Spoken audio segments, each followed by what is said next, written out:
Eto na mga kapatid, kanina ay nabanggit natin yung magiging adjustment sa terminal fee dyan nga po sa NAIA. So para makakuha pa po tayo ng karagdagang detalye, makakausap po natin ngayong umaga ang General Manager ng New NAIA Infracorp, si Lito Alvarez. Magandang umaga po sa inyo, sir.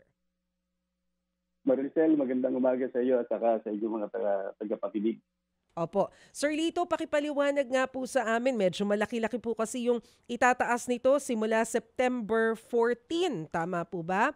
Ano po ang dahilan bakit po magkakaroon ng ganito kalaking adjustment para po sa mga terminal fee?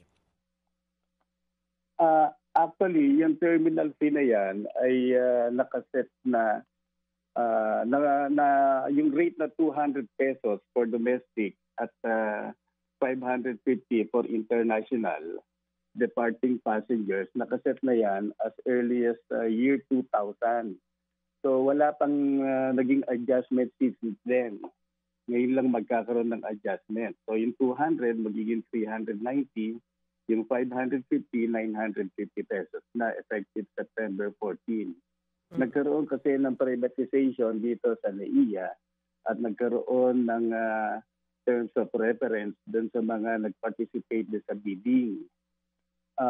Lahat naman na nag-participate sa bidding, kung sino man ang nanalo ron, ay i-implement nila yung ganoong rate adjustment. Pare-parehas lang kasi yun talaga nakaset dun sa Administrative Order number 1. Okay, pero base po dyan sa utos na yan, saan po ilalaan yun pong magiging additional income mula po dito sa increase sa terminal fee? Yung terminal fee, gagamitin yan sa mga improvements pa na gagawin natin sa terminal, sa airside, lahat para mapaganda ang passenger experience. Pero remember, dito sa concession agreement with the NNIC, pagpirma pa lang namin ng kontrata with the government, ay naglabas na agad kami ng 30 billion pesos. And so far, siguro nakaka-10 months pa lamang kami sa ngayon, ang nailalabas na namin pera, naiaambag sa kaba ng gobyerno ay umaabot na sa 48.3 billion pesos. Maring yun ang hindi naunawaan ng ibang mga tao. Bakit adjust agad? Pero iba-iba kasi yung concession agreement doon sa halimbawa sa Clark, halimbawa ay doon sa Cebu, gano'n. Dito, ang tingin namin, kung nahuli ang privatization ng NAIA, tinignan nila ang models na nangyari doon sa other airports na nagkaroon na ng privatization at tinignan nila kung ano na magiging pinakamaganda sa gobyerno at magiging maganda rin sa experience ng passengers. Pero yung nabanggit po ninyo na sa maikling period nakapaglabas na kayo ng 30 billion pesos, ano po yung pinakang visible na improvement na nagawa po dyan sa NAIA?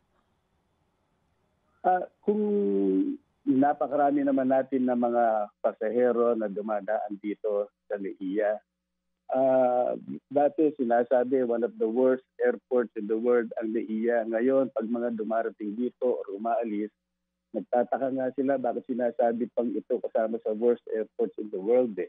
Kasi nagiging maganda na generally experience ng ating mga passengers. Doon pa lamang sa pagdating mo, paglabas mo ng terminals, maganda na agad kasi nga ang curbside natin, in-improve natin, yung parking predictable na at any given time makakakuha ka ng parking slot, nagkaroon na tayo ng parking management system. Ang air conditioning system natin ay generally maganda na. Sa Terminal 1, Terminal 2, malamang, sabi nga nila kailangan mag-hoodie ka na dahil talagang medyo malamig na talaga. In-outsource nga natin to sa isang kumpanya na ang linya talaga ay sa air conditioning system. Ganoon din sa power. Dati alam niyo naman ang mga balita sa mga brownouts dito, power failure dito sa NAIA. Kinontrata na namin ang MServ, isang subsidiary ng Meralco, para siyang mag-handle ng lahat ng electrical requirements ng NAIA. Restroom, isa rin sa mga pain points yan eh. Pagkagawa ka ng mga survey, masama ang feedback about the restroom. Sa concession agreement, for every 90 meters dapat magkaroon ng restroom. Kaya ngayon naman ay tuloy-tuloy ang paggawa ng mga restrooms, and by the end of siguro around 6 months, ay 118 ng restrooms ang makikita natin sa NAIA. Even to mga escalators, mapapansin nyo siguro sa Terminal 3, pag akyat nyo, meron kang escalators, pero pagbaba, wala. So, in-order na natin yan at mga 27 escalators ang darating. Additional elevators, mga 6, mga walk-elators, mga daratingan. Aha. Napapansin na rin ng mga biyahero, ang seats natin ay nagdatingan na. Yung mga gang chairs na sinasabi, yung mga trolleys, nagdatingan na. Ang CCTVs natin, may mga no-order na kami, pero all in all, ang i-install natin na CCTVs na may artificial intelligence ay 2,000 camera. So napakarami nating magagawa rito. Ang ilaw na lamang dito sa NAIA, siguro mula nang pumasok kami dito, mahigit 1,000 LED lights na nailagay namin dito. Ang objective kasi namin, magkaroon ng peace of mind ng mga passengers. Bang palakarin mo man ang anak mo papunta doon sa parking lot, ay hindi ka kakabahan. Okay. So, dahil maliwanag na. So Sir Lito, ako ho personally hindi naman maitatanggi ang laki ho ng improvement, no? Walang question doon. Kasi ramdam natin, nakita natin, naranasan natin, no? Yung pagkakaiba nung una. Kasi nga lang ho dito, ang talagang ini-issue po ng iba ay yung bakit daw malaki, no? So doon tayo lang ho. Kasi uulitin ko ha. Opo, ako looking forward pa tayo kasi tayo minsan pinapalad na at least once a year o twice a year nakakapunta ka ng ibang lugar at dumadaan ka sa ating mga paliparan. Yung rate nito, Sir Lito, meron bang mathematics to? Yung from 550 to 950 at saka yung from 200 to 390. Anong paliwanag doon? Bakit yun ang halaga? Ang alam namin, Manong Ted, ang nag-set nito ay ang gobyerno mismo. Kinuha nilang consultant, ang ADB, at nagkaroon ng mga consultant sa stakeholders. Pero kung ang rate na sinasabi sa domestic ay 200 pesos, ngayon ay magiging 390. At ang international naman, 550, magiging 950.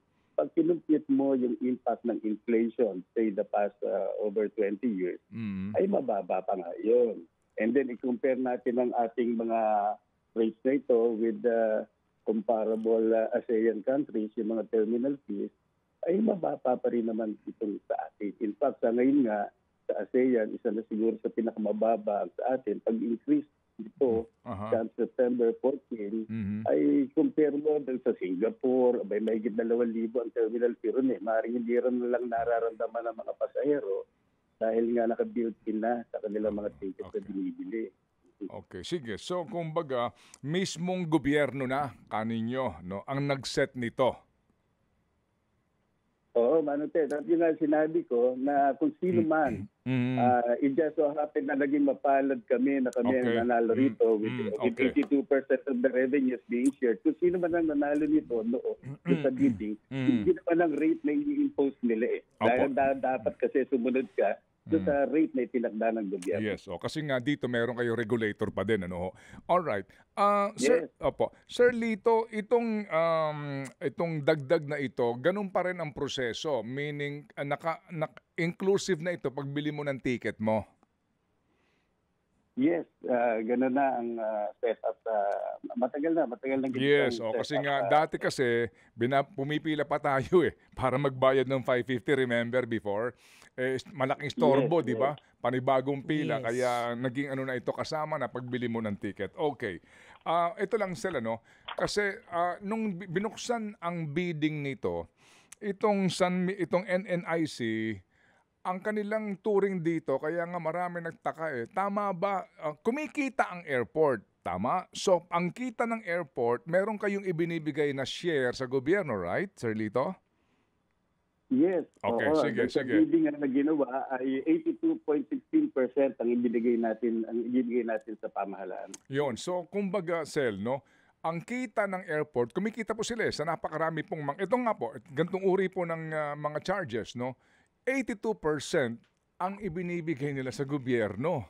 Kaya Malaki. nga, ang iba nagtataka dito, bakit sa napakaraming nag-bid nito, walang ganun kalaki na offer sa gobyerno. So paano ka pakikita sa 18% dito sa iyong gastusin to improve the facilities? Ano, may hiwaga ba yun? Paano ka kikita sa 18%? Hindi naman. Kasi ang partner ng dito, ang aming principal, ay San Miguel Corporation. Alam niyo naman, isa sa biggest conglomerate sa country ito. Yung kung gagawa tayo ng Terminal 4, yung dating International Cargo Terminal, by next month ay umpisahan na para maging Terminal 4. Yung Philippine Village Hotel ay giniba na at umpisa na rin natin ang paggawa ng another new terminal. Ang tingin natin, so given the experience of San Miguel in doing infrastructure projects, ay malaki naman ang matitipid nila sa paggawa ng mga ganitong mga project. Kumpleto na ng mga equipment, may mga supply na ng mga semento, yung mga ganun bating malaki naman ang matitipid natin dito. Sige, ganito. Alright. So, sa ngayon, na ito'y talagang ipatutupad na until and unless, mag-issue nga dito ng injunction ang hukuman to prevent you from collecting these additional fees. Ano pa ang aasahan natin? Ang Terminal 4, kasama yan sa deal nyo, di ba? Yes, ang Terminal 4, siguro by July next year, matatapos agad yan. Mabilis lang naman gawin yan. Terminal 5, baka 2.5 years. Magkaroon dito ng terminal reassignment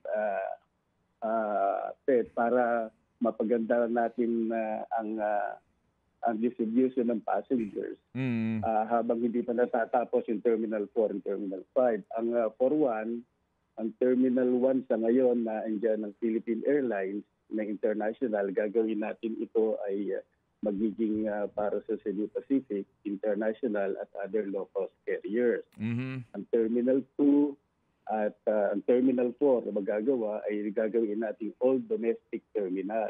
At ang Terminal 3 na kung saan ngayon ay naandun ang Cebu Pacific, domestic and international, at ang AirAsia International plus some other foreign carriers, gagawin natin exclusive ito para sa full service carriers. At ito puro international na lamang, walang domestic. Kasi design naman talaga yan from the very start as an international terminal. Sige. So ito lang, Sir Lito, yung issue ng iba na tumaas ang concession fee, kasi isa ito sa mga malaking sindikato racket nung una. Alam mo yung mga concession, yung malakas ako sa MIAA, sa unang management, meron akong pwesto na kukunin, pero nakuha ko ng mura, ipapasublease ko sa iba na pagkamahal-mahal na. So, ito yung isa sa mga issue ngayon na pinupukol sa mga hindi nakakaalam.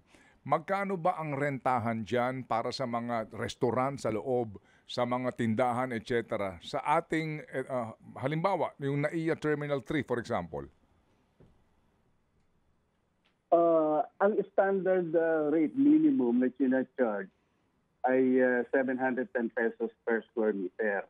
Pero dun sa mga retail outlets ay umaabot yan ng mga 2,000, 2,300 pesos per square meter na comparable naman sa mga rates dito sa malalapit na malls, sa malalaking malls dito sa Metro Manila. Kaya nga ang gusto mangyari ng aming presidente na si Ramon A., hindi naman dapat matataas ang rates na ino-offer nila sa mga passengers saka sa meters and greeters. Doon sana ang rate ng mga pagkain na ino-offer doon sa malalaking malls, dapat ganun din dito sa airport kasi napansin namin medyo iba ang presyo dito sa airport, medyo mataas. Walang reason para tumaas ng gusto kasi halos parehas lang naman ang rental. Kung magbayad sila sa malls o dito sa airport. So kumbaga yung renta, kapag rumenta ka dyan, ikaw mismo ang mag-uukupa. Hindi mo pa pwedeng establish na pagkakitaan. Bawal na yon. Yes, ayaw na namin ng ganung setup. Okay, sige. And then kapag mayroong McDonald's dyan, meron ba ngayon McDonald's? Yes, meron. Okay. Meron, Ted. So kapag may McDonald's dyan, kung magkano yung presyo sa labas, ganun din dapat ang presyo dyan. Yun ang gusto naming mangyari. Kaya pag pirma nila ng agreement sa amin, ay sisiguruhin namin na incorporating ganung provision. Dapat reasonable. Magkaroon man ng adjustment, hindi Okay. dapat malaki. Okay, sige. So, again, Sel, hindi ko lang alam kung gaano kakadalas na gagawin ng airport. Siguro pag sumasama ka kay Presidente sa mga kanyang foreign trip, napapadaan kayo. In all fairness naman, Mas maayos doon na lang, naman. kaya nga dito sa Terminal 3, napansin din natin, nagkaroon ng order, no? Pati na Yes. yung meron ng, anong tawag doon, yung meron ng fast lane. Yes. Alam mo yan, mas organisado na, mas malamig-lamig na, mas maayos-ayos na. In all fairness.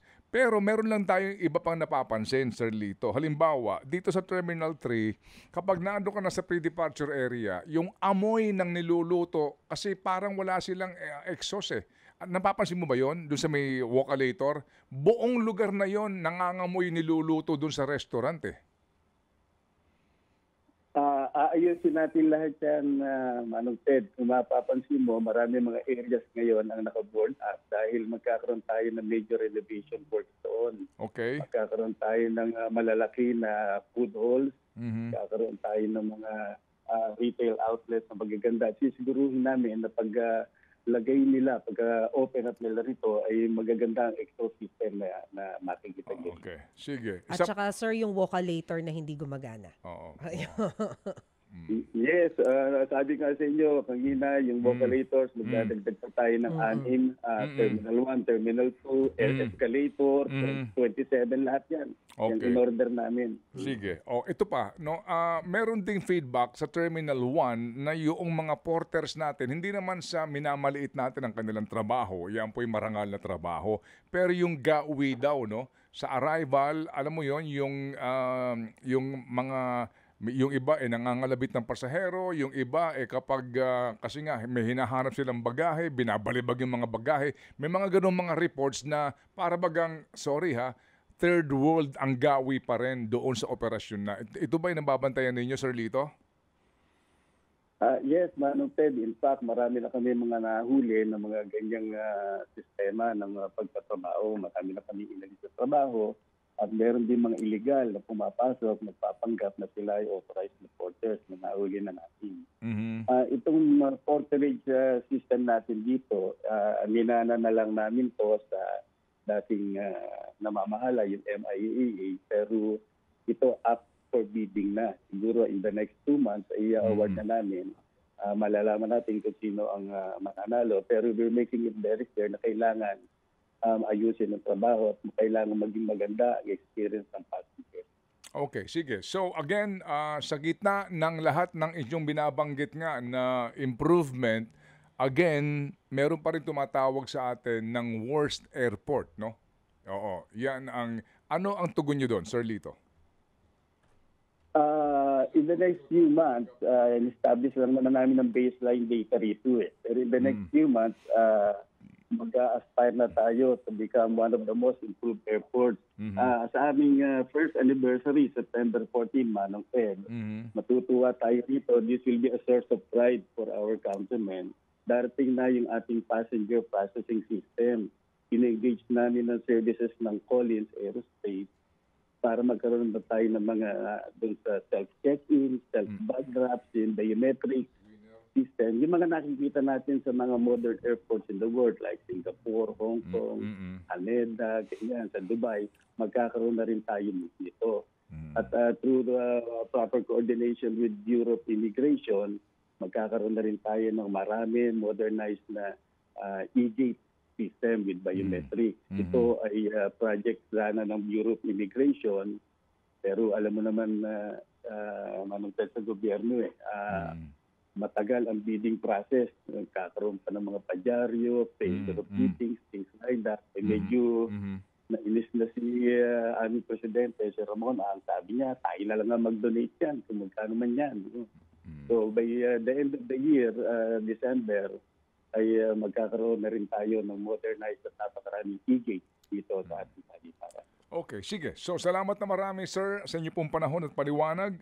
Aantabay po kami dito po sa sa improvement na inyong ipinapangako. Pero again, mga kapatid, karapatan din po naman ng iba na magprotesta po dito at karapatan din po dumulog sa hukuman. Pero at the end of the day, ito nga po ang epekto ng privatization. Ayun. Hindi po ba? Kapag ba hindi kayo sumingil ng dagdag, ano mangyayari sa inyo? Hindi magiging sustainable mga pending operations dito. So, napakalaki ng gastos dito sa pag-maintain ng airport. Okay, sige. So, again, mga kapatid, ito po yung panig ng NNIC sa isyong ito. Salamat po, Sir Lito, sa inyo pong panahon.